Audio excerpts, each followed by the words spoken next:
Taiwan's two biggest opposition parties have agreed to field one candidate in the presidential race. How worried will this pan-blue or white and blue coalition make the ruling party and their candidate Lai Ching-te, William Lai, about their chances of holding on to power?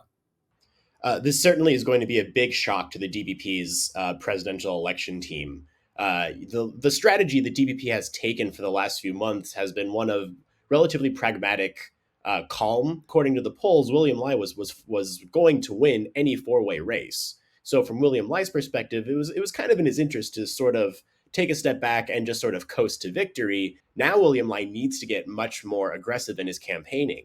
Ko Wen-je has absolutely stolen the media spotlight this election cycle. He's stolen it from William Lai, and he's stolen it from Ho Yo-i, which is why now the KMT needs to work with Ko Wen-je. But if William Lai wants to really become relevant in the media again, he's really got to start thinking of a more aggressive campaign strategy. How do they get creative and how do they get more aggressive in their campaigning and, head off the risk that they might lose this campaign? Yeah, I think they really need to look back 4 years ago and look at what Tsai Ing-wen and her presidential campaign team did during the 2020 election. I mean, if you compare the Tsai campaign from 4 years ago to the Lai campaign of today, it's really two radically different campaigns. The Tsai campaign was fun, for lack of a better word, where there was so much effort made into making Tsai relatable as a strong but pragmatic leader who could be soft-spoken but still be a very popular person. Like, everyone wanted to be Tsai Ing-wen's friend in 2020. William Lai hasn't really used a lot of the same tactics in terms of his appeals that Tsai did 4 years ago.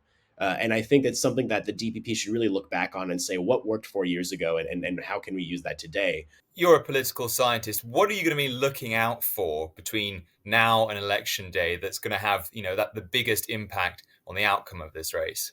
So I really think we need to pay attention to how the vice presidential rollout from the DPP affects their popularity.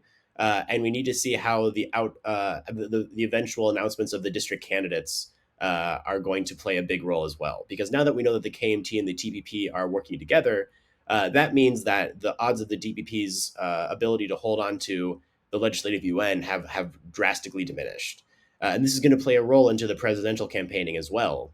If the KMT and TPP deal truly does go through, that means that the DPP is going to be essentially getting ganged up on every district race around Taiwan, which is going to really affect support both for the party, for their candidates, and of course for the presidential candidates as well.